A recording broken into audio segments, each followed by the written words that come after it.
మలయాళ hero Dulquer Salman Sitaramam, Mahanati వంటి classic చిత్రాలతో తెలుగులో స్టార్ ఇమేజ్ సంపాదించుకున్నాడు.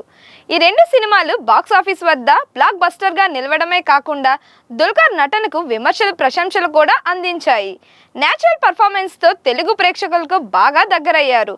ప్రస్తుతం దుల్కర్ ప్రధాన పాత్రలో నటిస్తున్న చిత్రం ఆకాశంలో ఒక తార. సాత్విక వీరపల్లి హీరోయిన్ గా నటిస్తుండగా లైట్ బాక్స్ మీడియా బ్యానర్ పై సందీప్ గుణం, రమ్య గుణం నిర్మిస్తున్నారు.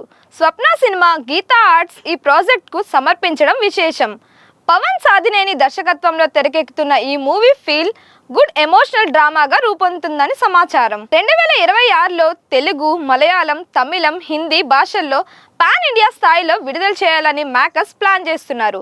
ఇదిలా ఉండగా తాజాగా దుల్కర్ మరో తెలుగు ప్రాజెక్టుకు గ్రీన్ సిగ్నల్ ఇచ్చారనే వార్తలు సోషల్ మీడియాలో హల్చల్ చేస్తున్నాయి. ప్రముఖ నిర్మాణ సంస్థ పీపుల్ మీడియా ఫ్యాక్టరీ బ్యానర్ పై టీజీ విశ్వప్రసాద్ ఈ చిత్రాన్ని నిర్మిస్తున్నారని టాక్. మాస్ సినిమాలకు పెట్టింది పేరు అయినా దర్శకుడు సంపత్ నంది ఈ కథను సిద్ధం చేశారని, దానిని విన్న దుల్కర్ బాగా ఇంప్రెస్ అయ్యి వెంటనే ఓకే చేశారని ప్రచారం జరుగుతోంది. అంతేకాదు ఈ ప్రాజెక్ట్ కోసం అడ్వాన్స్ కూడా తీసుకున్నారని ఇండస్ట్రీ వర్గాల్లో చర్చ సాగుతోంది.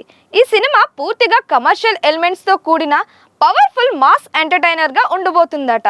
ఇప్పటి వరకు క్లాస్, ఫ్యామిలీ ఆడియన్స్ ను ఆకట్టుకున్న దుల్కర్ తొలిసారిగా సంపత్ నంది లాంటి మాస్ డైరెక్టర్ తో చేతులు కలపడం ఆసక్తికరంగా మారింది. Please like, share and subscribe to Disha TV.